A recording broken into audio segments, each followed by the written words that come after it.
Hey everybody, welcome to Trading the Close. My name is Gareth Soloway, Chief Market Strategist here at VerifiedInvesting.com. Lots to discuss today. We did have a market that initially was higher. It ultimately gave up those gains as worries continue over the health of the U.S. economy. Didn't help today that ADP private sector numbers came in lower than expected at 99,000. Those are private sector jobs added. Expectations were for over 140,000. Again, 99,000, a fair amount lower. Tomorrow, we get the non-farm payrolls report, right? So at 8:30 a.m. Eastern time, the non-farm payrolls expectations are for 165,000. I do think investors are now bracing for a potentially weak number following the JOLTS data, the ADP private sector data, and then obviously tomorrow we get the non-farm payrolls. All right, into the action we go here on this Thursday afternoon. We have the Dow Jones Industrial Average taking another hit today, down 222 points. The Nasdaq's eking out a very, very small gain today. Some of the mega caps are just inching up just a tiny bit. Over here on the heat map, you can see again, Apple up just under 1%, Nvidia up just under 1%. So that's helping keep the Nasdaq afloat. But, and there's always a but, right? Broadcom, one of the biggest semiconductor stocks, reports after the bell at 4:15 today. So we could see semiconductors down sharply after hours, or they could be up sharply based on that report. You might want to check that out. I won't be still on, but I'll be trading it with the Earning Trader guys live with members of the Earnings Trader. All right, S&P 500 down on the day, down about 20 points. Oil is flat on the day. Gold is trading up $18, and Bitcoin down a couple thousand to just below 60,000. Bitcoin, again, guys, we know that as long as it's below that pivot line, it's potentially vulnerable for a move to about 53,000. If it breaks 53, 49 would be your next pivot point. All right, couple charts that I just wanted to go over with you guys. We have to go over these. So first one's this one, right? This is, again, the yield curve. And the reason why I'm harping on the yield curve so much in the last day or so is because it has finally uninverted. And when it uninverts, what does that mean? Well, historically, and we can only go by history and the data, but historically, when it uninverts, here's your inversion, here's uninversion, right here is your recession, right? Here's the inversion in 06, 07, going into 08. Here's your uninversion, here's your recession. Right? Even during COVID, you briefly, or just before COVID, you had an inverted yield curve, and then it uninverted, and you had that really short recession during COVID.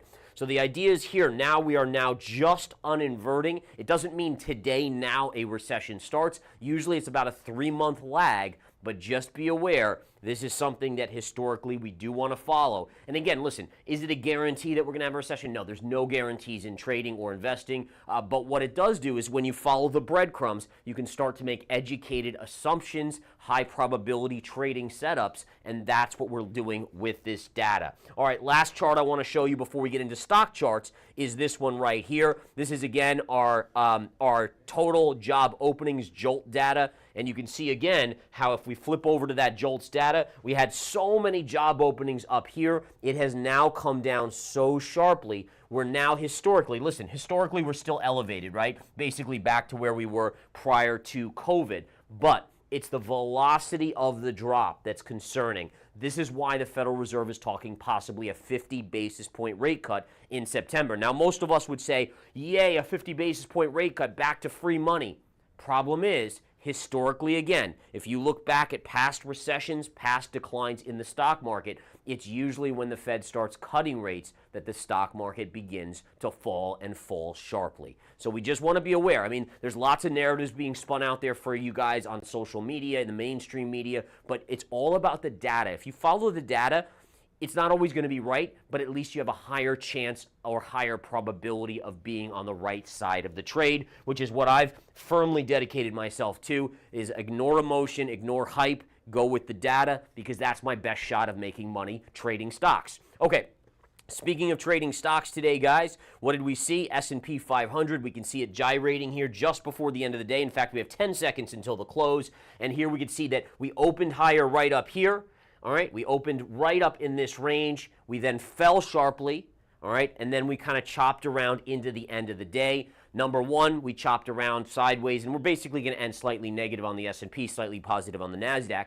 But the key is, again, it's people worried here going into that jobs number tomorrow, and honestly, partially Broadcom. Like if Broadcom comes out and says things are getting weaker in the AI chip sector, that is not going to be good for the overall market because the chip stocks have carried this market up. So again, these two things now, after hours today at 4:15 and then tomorrow at 8:30 in the morning, those are the ones that you want to pay attention to as a trader and investor. Now today, Tesla had another monstrous day, beautiful up day, trading up 5% on the day. This was after word was revealed that they will be debuting their robo-taxi in October. So all of a sudden, you're seeing buyers come in because they're excited about that robo-taxi. There's two levels to watch of resistance. One is this gap fill right here. So that's coming up right here, basically 240-ish, give or take. And then there's a downsloping multiple zone right up here. I don't think I would short this one as a swing trade. I would consider this one. If we rally all the way up into that, I would consider a swing trade short on it. Doesn't have anything to do with whether I like the company, don't like the company. Shut off those damn emotions, guys. Get rid of them.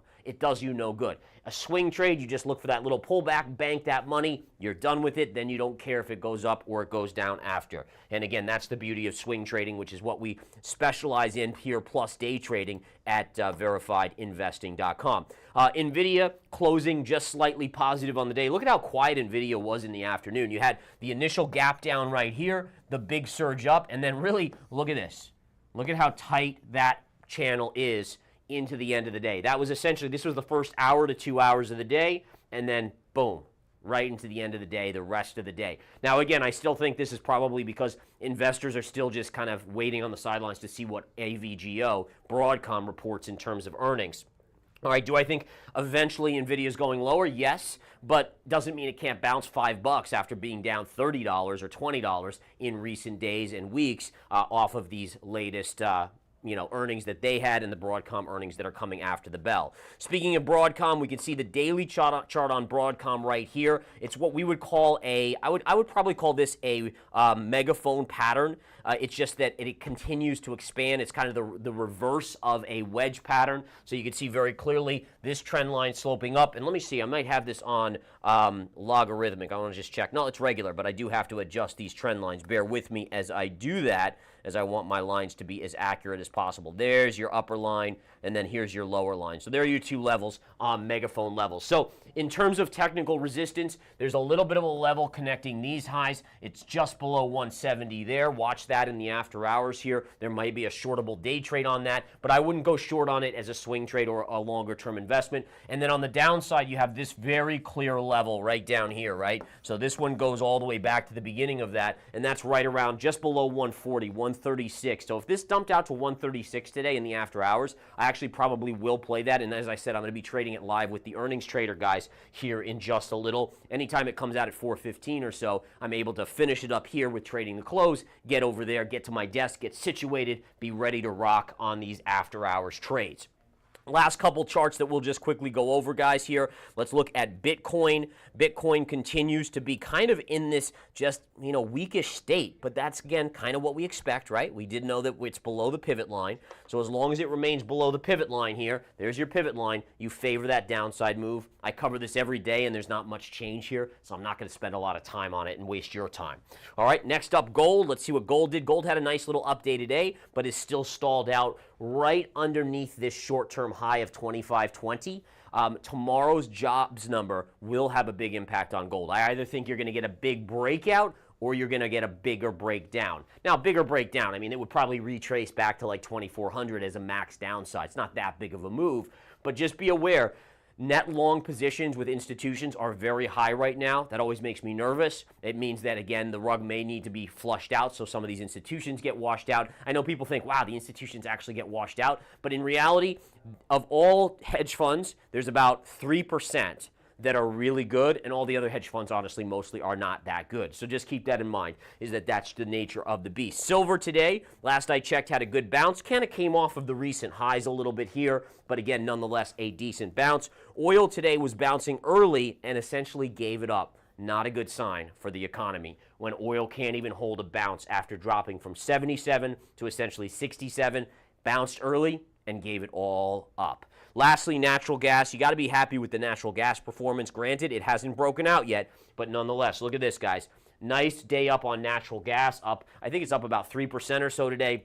But basically what we have is we have this trend line zone right here. We're into resistance. If it continues up, again, I'm looking at this 255 to 260 level as resistance for maybe a short. That's kind of my first level, this pivot low of the M pattern. Okay, so that would be resistance. If we push up into that, that would be the first time I would kind of start to contemplate a potential short on the chart. All right, guys, in terms of earnings after the bell, DocuSign is after the bell. I think that one just came out, but it's not really that big of a company anymore. And then obviously Broadcom at 4:15. All right, I'm going to get over there, get trading. Hopefully I'll see some of you guys in that room with us. You guys have a great rest of your day. Thank you so much for supporting Verified Investing. I'll talk to you soon. Take care.